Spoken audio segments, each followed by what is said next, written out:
I truly believed my best friend would never use what I told her. Because I told her everything. Every fear, every fight, every dark thought I had about my marriage. I handed her my whole life and she held it like something sacred until she didn't. The day I found out what she did with it, I couldn't even cry.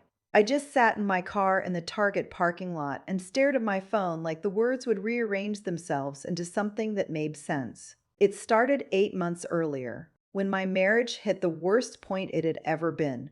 My husband Ryan and I had been together 9 years, married for 5, and somewhere in year 4 something cracked. Not loudly, not dramatically, just a slow, quiet crack the way old houses settle. He wasn't mean, he wasn't checked out, he was just less, less curious about me, less warm.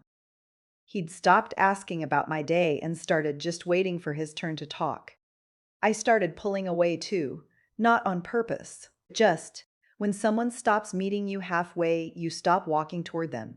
It's survival, not strategy. So I poured everything into my friendship with Diane. Diane and I had been close since college. She was the kind of friend who showed up with wine when you texted her a single question mark. She remembered every story. She asked follow-up questions. She made me feel like the most interesting person in whatever room we were in. I told Diane things I never told Ryan. About how lonely I felt inside my own marriage. About the way Ryan looked through me sometimes at dinner. About the one night I cried in the bathroom because I couldn't remember the last time he touched my face. I told her all of it, because that's what you do with your best friend. What I didn't know was that Diane had been having dinner with Ryan for 3 months, not romantically. Or at least that's what they both said later. Just talking, catching up, getting to know each other better. With everything I had told her. I found out on a Tuesday when Ryan said something during an argument that stopped me cold. He said, and I remember every word, Diane told me you've been unhappy for years, that this isn't new. I went completely still. When did you talk to Diane? He shrugged. We've been talking. She's worried about you, about us. The room tilted. She's worried about us. My best friend had taken my most private confessions, walked them straight to my husband, and framed it as concern. I picked up my phone right there in that argument and called her. She answered on the second ring. Breezy. Hey, what's up? I said. Did you tell Ryan what I told you? Silence. Then I was trying to help. Help. She used the word help. The next few days, I kept waiting to feel angry. Real angry. The hot kind that makes you say things. But what I actually felt was something worse, that specific shame of realizing you handed someone a map to everything soft in you and they used it to navigate around you. I went quiet. Ryan tried to explain. He said Diane had reached out to him, not the other way around.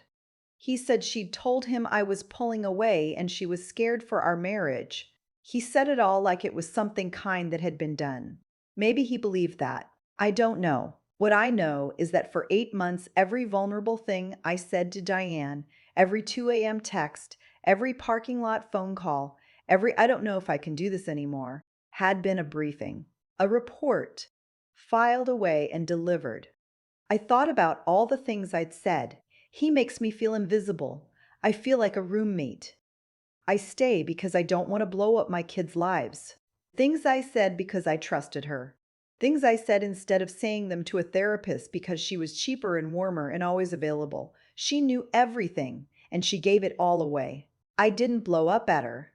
That's the part I regret most. I texted her one message. I said, I need some space from this friendship. She replied with 3 paragraphs about her intentions, about how much she loved me, about how she just wanted us both to be happy. I read it twice, then I put my phone face down and left it there. Because here's what nobody tells you about betrayal by a best friend. It doesn't feel like a fight. It feels like a door closing very slowly and quietly in a house you thought was yours. And by the time you hear the click, they've already been on the other side for a long time. Ryan and I went to couples counseling. We're still in it. I don't know where we land, but I know I'll never tell anyone everything again. Not like that. Not without understanding that the people who hold the most of you have the most power to hurt you, and most of them don't even know they're doing it until it's done. If you have a friend you tell everything to, this isn't me telling you not to trust her. It's just me asking, does she know where the line is? Because I thought Diane did, and I was wrong. This is Broken Vows.